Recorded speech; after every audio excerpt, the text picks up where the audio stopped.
नमस्कार विद्यार्थियों, मैं डॉक्टर वंदना मिश्र श्री वैष्णव वाणिज्य महाविद्यालय से आज आपको पढ़ाने जा रही हूँ समास। ये बीकॉम द्वितीय वर्ष के व्याकरण से संबंधित है। समास से संबंधित परिभाषा, समास से संबंधित कुछ प्रकार मैं आपको पूर्व के वीडियो में बता चुकी हूँ, जिसमें मैंने आपको समास के 3 प्रकार बताए थे। तो विद्यार्थियों, समास के 6 प्रकार होते हैं। सबसे पहला होता है अव्ययीभाव समास, दूसरा है तत्पुरुष समास, तीसरा है कर्मधारय समास, चौथा है द्विगु समास, पांचवा है द्वंद्व समास और छठा है बहुव्रीहि समास।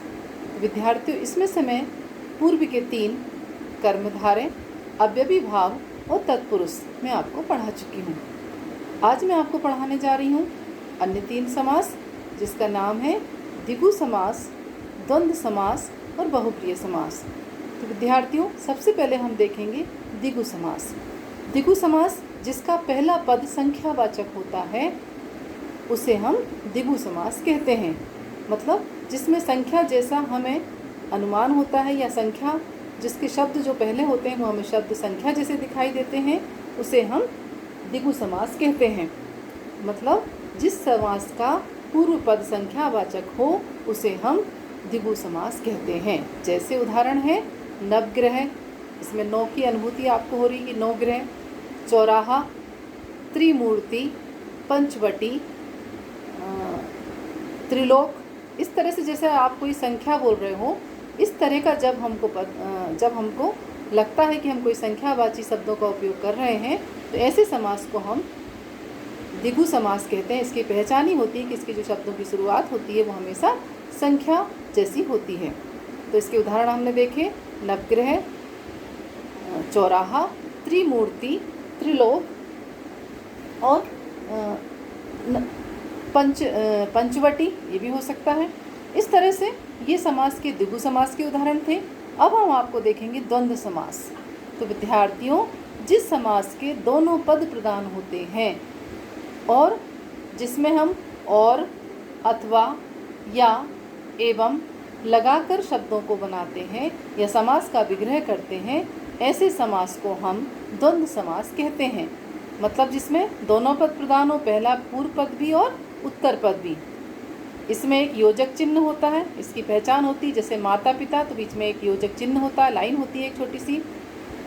माता पिता, रात दिन, शुभ लाभ, सीता गीता, भाई बहन, इस तरह के जो शब्द होते हैं ये पहचान होते हैं द्वंद्व समास की।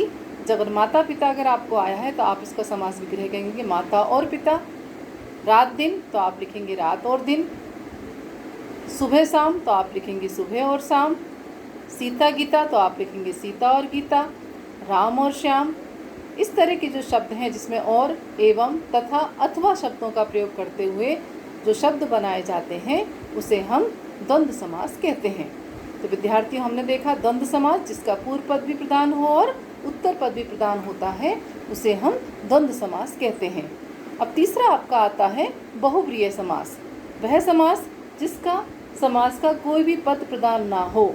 जिस समास का कोई भी पद प्रधान ना हो, समस्त पद के अर्थ के अतिरिक्त कोई सांकेतिक अर्थ निकल रहा हो, कोई अन्य अर्थ निकल रहा हो, ऐसा जो समास होता है वो बहुव्रीहि समास होता है। मतलब इसका कोई भी पद प्रधान नहीं होता है, इसका जो अर्थ होता है वो कुछ सांकेतिक भाषा में कुछ अलग अर्थ निकलता है। जैसे दशानन, 10 है मुख जिसके, नीलकंठ अर्थात नीला है कंठ जिसका, पीताम्बर अर्थात पीला है अंबर जिसका, लंबोदर लंबा है उदर, उदर यानी पेट जिसका, यानी गणेश। इस तरह से एक अलग सांकेतिक भाषा का उपयोग करते हुए जब हम शब्दों का उपयोग करते हैं तो ये जो समास होता है ये बहुव्रीहि समास कहलाता है। तो विद्यार्थियों, आज हमने पढ़ा कि द्विगु समास क्या होते हैं, द्वंद्व समास क्या होते हैं और बहुव्रीहि समास क्या होते हैं। इस प्रकार से आज समास का जो ये भाग है, समास वाला जो आपका पाठ है, जो इकाई है, वो आपकी समाप्त होती है। इसमें हमने समास की परिभाषा देखी, हमने समास के 6 प्रकार देखे, जिसमें हमने पूर्व की वीडियो में 3 समास प्रकार पढ़े, जिनका नाम था अव्ययीभाव समास, कर्मधारय समास और तत्पुरुष समास। आज की वीडियो में हमने देखा द्विगु समास, द्वंद्व समास और बहुव्रीहि समास। हमने समास के उदाहरण देखे। द्विगु में मैंने आपको बोला कि संख्यावाचक यानी कि पंचवटी, चौराहा, त्रिमूर्ति, त्रिलोक संख्यावाचक हैं।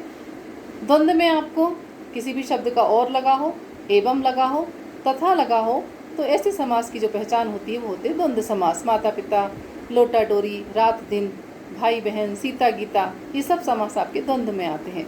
फिर मैंने आपको बताया बहुप्रिय, जिसमें कोई भी पद प्रधान नहीं होता लेकिन एक सांकेतिक भाषा का उपयोग करते हुए एक अन्य अर्थ प्रकट करते हैं, जैसे दशानन, 10 है मुख जिसके, लंबोदर, इसके अलावा पीताम्बर, ये जो भी शब्द हैं, ये जो भी उदाहरण है, ये सब किसके होते हैं?